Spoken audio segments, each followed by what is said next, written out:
This is open source voice cloning for the GPU poor. With only a 3-second enrolled recording of an unseen speaker, you can replicate their voice. You can clone their voice completely zero shot, 3 different languages: English, Chinese, and Japanese. And we're going to see a quick demo of how the result looks like. Even before going to that, I'm going to tell you that the result is not amazing. It's not like 11 labs, or it's not like any of this proprietary solution that are available, but still I would say that this is open source and this is a great start. Before we move into the technical details, a quick demo. So I tried to replicate the voice of Dr. Jordan B. Peterson, and this is what I got as a result. And this is the text that it is going to try to read in Dr. Jordan B. Peterson's voice. Let's listen to it. With only a 3-second roll recording and an unseen speaker as an acoustic prompt, even in another language for a monolingual speaker. So this is the voice that I generated, and that voice came from another recording that I used as an input. So now getting into this project, like you at this point you might have understood what kind of voice cloning this is, but getting into the project, this is an open source replication of Wall-E X. So this is something that Microsoft put out quite a long time back called Wall-E X, but Microsoft never released the model in itself. So a bunch of researchers, they themselves used this, the paper from Microsoft, and then created their own model. They did their own implementation, and also they have released their own model for research and application usage. Now, if you see this model, it is quite straightforward for you to use it. You need Python 3.10, CUDA 11.7 or to 12, and PyTorch 2.0 plus, and then you can directly install it and then start playing with that. I'm not doing a Google Colab demo at this point. If you want to use it, it is pretty straightforward for you to click open in spaces. Once you click open in spaces, you are going to get this Hugging Face spaces. In this Hugging Face spaces, you can see 4 different tabs: infer from audio, make prompt, infer from prompt, infer long text. So first one, infer from audio, is where you can upload an audio transcript, and that, or you can upload an audio clip or record from a microphone, and then you can generate a text. But this is like a continuous process. It's going to take your audio, understand the text using Whisper, and it is going to do the cloning, and then you're going to read it again or generate the voice.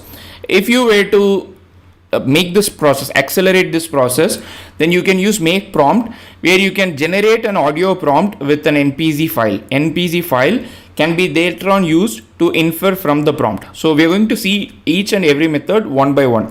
First, to start with, I'm going to say infer from audio. So I've uploaded an audio file here. Let me play the audio file for you. The first thing you have to understand with regards to trying to come to terms with the this is the original audio clip. This is like the pure play audio clip, and this audio clip is what we are using to clone. So while you're going to clone, you can specify the language. You can say English, Chinese, and Japanese, and then you can also specify whether there is accent or what kind of accent is there. So this way you can play around with, for example, English speaking person with Chinese accent, and you can play around with the accent. But for now, I'm going to just upload this audio clip, which I've already uploaded. Or if you want to use microphone, you can still use microphone. And then you can specify any text that you want, and then you can click generate. Let me use one of the existing examples so it is easier for you to see. So I'm going to click this example. It says there is an audio clip here, and the text is, once the audio clip is uploaded, the Whisper is being used here to get the transcript of it. Okay, so the audio clip is this. Well, look at that! That's no ordinary teddy bear. So it also tries to keep the emotions from the clip intact. So let's listen to the clip. We just listen to the clip, and what we are trying to generate is this is how this machine has taken my voice. And I'm going to click generate. Once I click generate, typically because it's a Hugging Face spaces, you're going to be on a queue, and once your turn comes in, you're going to generate it. And if you want to make a prompt, you can also click make a prompt and then save that audio clip, which is like an audio prompt that you can use later on for infer from prompt. That is the second tab, make from prompt. So you can either go here and then make that prompt and then download the NPZ file. So in this case, I've uploaded that same clip from Jordan P. Peterson, and once I click make, I get this prompt 1_NPZ, and I can just simply download it. After I download it, later on I can go to infer from prompt tab and upload the NPZ here.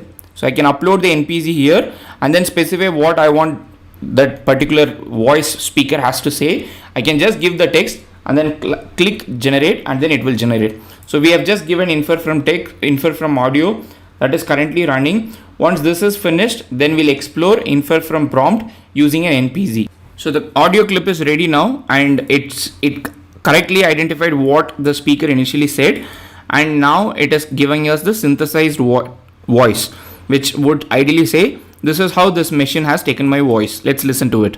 This is how this machine has taken my voice. It tries to keep the same emotions of the user or the original clip. So that seems working really good in this particular case. It's not very good in every case. So sometimes it clips individual words, but now it is working. So like I said, you can click make a prompt, and then that will give you the NPZ file, and you can save it either in this infer from audio tab, or you can go to make prompt, where you can upload the audio clip. If you want to give the right transcript, you can give the right transcript here, or you can let Whisper use the transcript. Once you have that, you can specify the prompt name, and you can download the prompt_1.npz. After that, go to the infer from prompt place, the tab, and give the audio clip whatever you want. I can say welcome to my YouTube video, and this is a place that I love to be all the time, and I can use this as my text. And I've already uploaded the NPZ file here, so you can see here the NPZ file is already being uploaded. After that, I can select if you want a language or accent.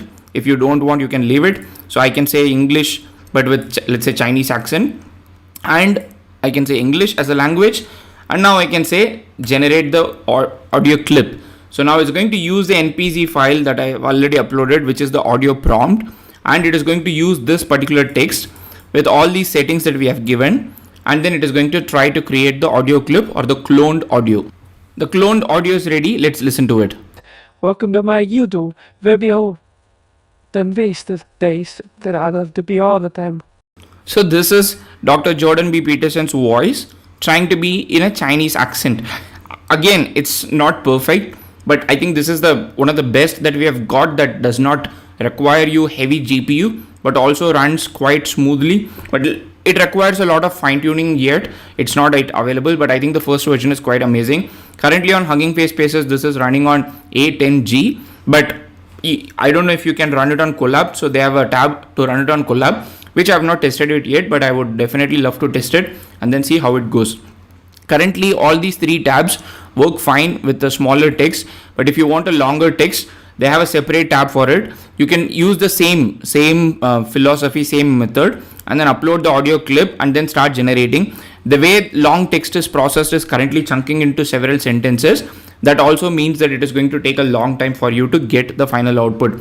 But overall, this is an interesting voice cloning application. It's a shame that Microsoft never open sourced the implementation and also the trained models of Wall-E. But now we have got an open source implementation of Wall-E. Strongly encourage you to go start the repo of this GitHub user, and I think this is like a great thing that they have managed to give us the model, give us the implementation, everything along with the demo, making it really easy for us to use it. Wall-E comes with certain functionalities. Like I said, it has TTS, text to speech, and currently supports 3 languages: English, Chinese, Japanese, which also captures the emotions. That is a good thing. It also can do zero-shot voice cloning, which is what we currently saw, and it is an unseen speaker, but it also has certain inbuilt audio clips available, like you can use from one of the existing audio clips, and it also can do zero-shot cross-lingual speech synthesis. For example, you can take one language and then make them speak like a Japanese speaker or Chinese speaker or an English speaker. So that is also something that is available. You get accent control, and you can also maintain the acoustic environment. So for example, you can give an audio clip that is not really very clean and all those things, but Wall-E can make it really natural and immersive. So overall, I think I'm quite happy with how Wall-E has turned out to be. Wall-E X has turned out to be. I would definitely encourage you to try it out and then let me know in the comment section what do you feel about it. But this is a great first step. Once again, thanks to the GitHub user Plasta for making it open source and making it available for all of us. See you in another video. Happy prompting.